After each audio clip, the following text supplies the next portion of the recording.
ما شاء الله زي ما انتم شايفين البسكوتيه اهي طالعه، الوش متحمر اهو زي الظهر، زي ما انا ما قلت لكم بالطريقه اللي انتوا تسووا بيها. وبصوا البسكوتيه عامله ازاي، بصوا منفوخه من جوه ازاي وجميله وحلوه. وبصوا بتقرمش ازاي وناعمه خالص اهي، ناعمه اهي. بصوا بالله ما شاء الله، بسكوته حلوه وبتدوب كده، تحطيها كده في كوبايه الشاي تدوب معاكي. نفس الطريقه بتاعتي اللي انا قلت لك عليها، تمشي بالخطوات اللي انا قلت لك عليها، وباذن الله هتعملي احلى بسكوت ان شاء الله.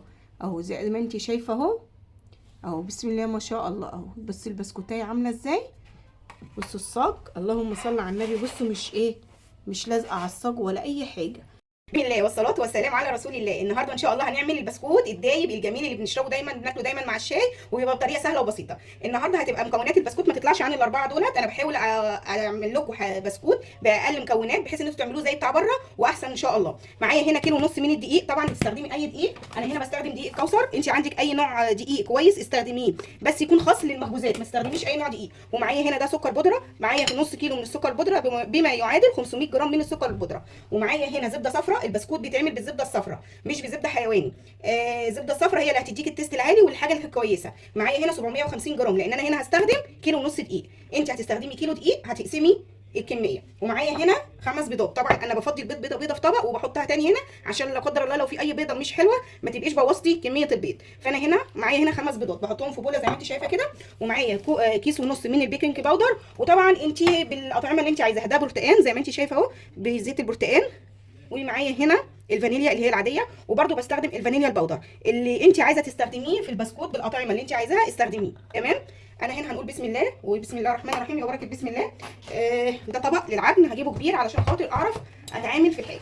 تمام. هنزل الاول بالزبده. الزبده يا جماعه لازم تبقى سايحه بالطريقه دي، انا طلعتها من التلاجة علشان تبقى معايا مرنه كده اهي. بسم الله الرحمن الرحيم يا بركه بسم الله. اهو زي ما انتم شايفين هنزل بيها. بسم الله الرحمن الرحيم. ده واحد، مالوش تاني.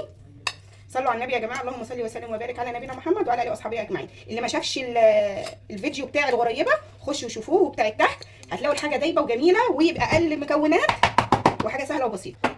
ننزل بالزبده زي ما انتم شايفين، ومعاها السكر البودره اهو. دي اول حاجه هنزل بيها. بسم الله الرحمن الرحيم يا بركه بسم الله.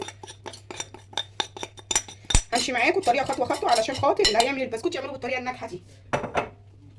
تمام. اقلبي كله كده، وبعدين هستخدم المضرب بتاعي.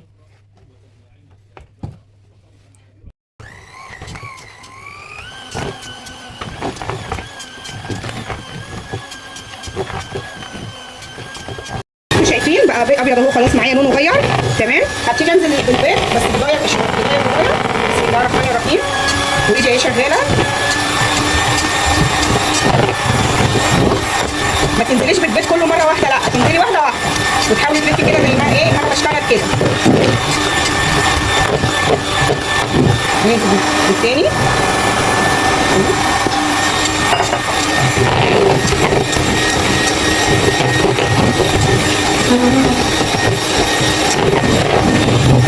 زي ما انت شايفه كده بالفانيليا اهي بعد ما ضربت البيض. بسم الله الرحمن الرحيم بركه بسم الله. الفانيليا يستحب تتحط مع البيض علشان الزفره، واحط الفانيليا دي برده. تمام. اهي هتستخدمي برتقان، هتستخدمي اي حاجه عايزه تعملي نص ونص زي ما انت عايزه. انا مش هحط البرتقان دلوقتي، وهضرب بالمضرب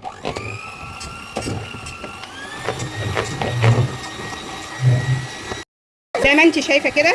هنزل بنص معلقه، بصي معلقه صغيره خالص، هي معلقه الشاي نشادر. لو انت حابه تعمليه بالنشادر، مش حابه خلاص اهوت. بصي بقى هنزل بكيس النص البيكنج باودر اهو مع الدقيق. طبعا انا فاتحه واحد واخده منه شويه. بسم الله الرحمن الرحيم يا بركه النبي اهو. بسم الله. ده واحد، مش تاني. بركه بسم الله. صلوا على النبي يا جماعه، اللهم صل وسلم وبارك على نبينا محمد وعلى اله واصحابه اجمعين. زي ما انت شايفه كده هقلب الدقيق بالبيكنج باودر عشان لما انزل عليه بالخليط دوت هننزل واحده واحده زي ما انت شايفه كده. وهننزل بقى بالخليط شويه بشويه. بسم الله. هنزل بنص الكميه. تمام. وهشيل النص التاني ابتدي انزل بيه تدريجيا. زي ما انتم شايفين كده العجينه تبقى ملزقه في ايدي، ما بتبقاش اللي هي مش ملزقه، لا لازم تبقى ملزقه عشان تمشي معايا في الكيس ويطلع البسكوت هش وجميل. زي ما انت شايفه انا برضه حبيت اوريكي اهي العجينه في ايدي، واخدت الكميه كيلو ونص دقيق كله طبعا. تمام. هحطها في الكيس وابتدي اشتغل بيها. زي ما انتم انتوا شايفين اهو. جبت الصاج اهو، والكيس الحلواني ما بملاهوش كله، بخلي فيه فرق اهو، بمسكه كده بايدي وبلف الباقي وبضغط كده. بسم الله الرحمن الرحيم. وبنزل كده اهو. بصوا شايفين بينزل ازاي اهو. هنحط شويه كمان. بسم الله.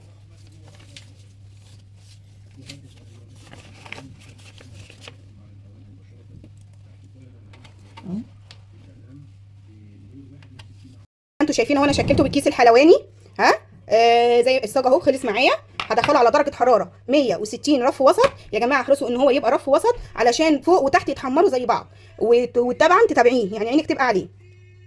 ما شاء الله زي ما انتوا شايفين البسكوتيه اهي طالعه، الوش متحمر اهو زي الظهر، زي ما انا ما قلت لكم بالطريقه اللي انتوا تسووا بيها. وبصوا البسكوتيه عامله ازاي. بصوا منفوخه من جوه ازاي وجميله وحلوه. وبصوا بتقرمش ازاي وناعمه خالص اهي. ناعمه اهي. بصوا بالله ما شاء الله. بسكوته حلوه وبتدوب كده، تحطيها كده في كوبايه الشاي تدوب معاكي. نفس الطريقه بتاعتي اللي انا قلت لك عليها، هتمشي بالخطوات اللي انا قلت لك عليها، وباذن الله هتعملي احلى بسكوت ان شاء الله. اهو زي ما انت شايفه اهو. اهو بسم الله ما شاء الله اهو. بصي البسكوتيه عامله ازاي. بصوا الصاج، اللهم صل على النبي. بصوا مش ايه، مش لازقه على الصاج ولا اي حاجه. طريقه تنسوش بقى يا حبايب قلبي تحطوا لايك جميل على الفيديو الحلو ده، وكل سنه وانتم طيبين وعيد سعيد عليكم، والسلام عليكم ورحمه الله.